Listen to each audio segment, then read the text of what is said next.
Friends வணக்கம். இன்றைக்கி நம்ம டேஸ்ட் ஆஃப் திருநெல்வேலியில் பார்க்க போகிறது என்னென்னா கோவக்காய் 65. இது செய்கிறது அப்படிங்கிறத பார்க்கலாம். அதுக்கு தேவையான மாவு மிக்ஸ் பண்ணுறதெல்லாம் நான் இப்போ காமிச்சிடுறேன். கோவக்காக எப்படி ரவுண்ட் ரவுண்டாக கட் பண்ணி வச்சுக்கோங்க. அதுக்கு தேவையானது 2 ஸ்பூன் பச்சரிசி மாவு இப்போ இதில் போட்டிருக்கேன். அதே சேம் அளவு 2 ஸ்பூன் கார்ன்ஃப்ளவர் மாவு. நான் கம்மியான அளவு தான் எடுத்திருக்கேன், அதனால் 2 ஸ்பூன் போட்டிருக்கேன். கொஞ்சம் உப்பு, தேவைக்கு தகுந்த மாதிரி உப்பு போட்டிருக்கேன். தேவைக்கு தகுந்த மாதிரி சில்லி பவுடர் போட்டிருக்கேன். சில்லி பவுடர் உங்கள் காரத்துக்கு தகுந்த மாதிரி நீங்கள் போட்டுக்கோங்க. அதுக்கோட கொஞ்சம் food colour, orange colour mix பண்ணியிருக்கேன் நான்.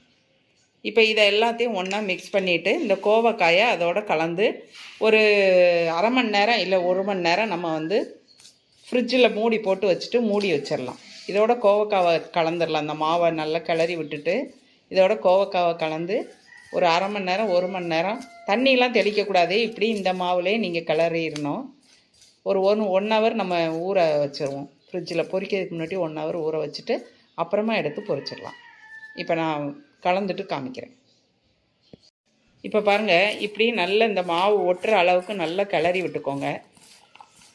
மிச்ச மாவு இருந்தாலும் அதிலே அப்படியே ஒன்று இருக்கட்டும். ரொம்ப அதிகமாக தெரிஞ்சதுன்னா கொஞ்சம் முதல்ல எடுத்து வச்சுட்டு அப்புறமா போட்டுக்கோங்க.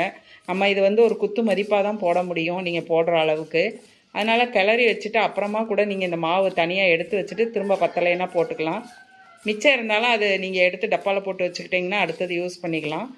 இப்படி நீங்கள் கிளறி வச்சுட்டு ஒரு மூடியை போட்டு நல்லா மூடி ஃப்ரிட்ஜில் வச்சிடலாம். நம்ம ஒரு 1 ஹவர் மூடி வச்சுட்டு அப்புறம் எப்படி இருக்குன்னு பாருங்கள். அதுக்கப்புறம் நம்ம பொரிக்கலாம். இப்போ நான் இதை ஒரு மூடி போட்டு மூடி ஃப்ரிட்ஜுக்குள்ளே வச்சுருப்பேன். பாருங்க, இப்போ நான் 1 மணி நேரம் ஃப்ரிட்ஜில் வச்சு எடுத்துகிட்டு வந்துட்டேன். அதுக்கப்புறம் இது எப்படி இருக்குது பாருங்கள், நல்லா ஊறி அது மேலே ஒட்டியிருக்கோம். இப்போ நம்ம அடுப்பில் எண்ணெயை காய வச்சுட்டு இதை பொரித்து எடுத்துடலாம். பாருங்க, எண்ணெய் காஞ்சிருச்சு. நம்ம இப்போ இதை போட்டு பொரிச்சிடலாம்.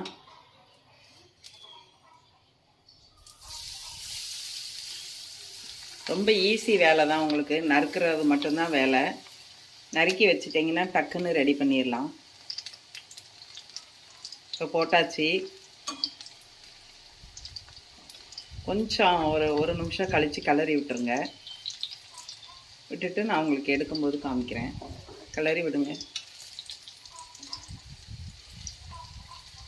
அது வெந்ததுக்கப்புறம் காமிக்கிறேன். இப்போ பாருங்கள், நல்லா பொரிஞ்சிருச்சு.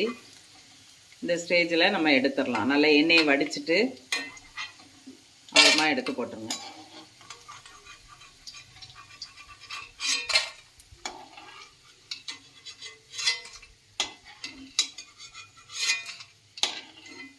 இன்றைக்கி எங்கள் வீட்டில் ரசம் வச்சுருக்கோம். நாங்கள் ரசத்துக்கு தான் இதை சைடிஷாக வச்சுருக்கேன்.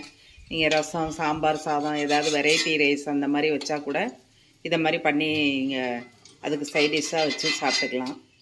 இன்றைக்கி எங்கள் வீட்டில் ரசம், பருப்பு பச்சடி, வெண்டைக்காய் பச்சடி, இது மீதம் இருக்கதையும் நான் பொரித்து எடுத்துடுறேன். இப்போ இதுதான் வேலை, சிம்பிள் வேலை. செஞ்சு பாருங்கள், சாப்பிட்டு பாருங்கள், எப்படி இருக்குன்னு சொல்லுங்கள்.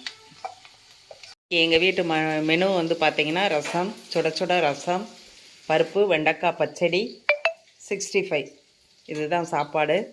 தயாராகிடுச்சு. சாப்பிட போகிறோம். சுட சுட ரசம் இருக்குது, சாப்பிட போகிறோம். நீங்களும் செஞ்சு பாருங்கள், சாப்பிட்டு பாருங்கள். லைக் பண்ணுங்கள், ஷேர் பண்ணுங்கள், கமெண்ட் பண்ணுங்கள். நன்றி, வணக்கம்.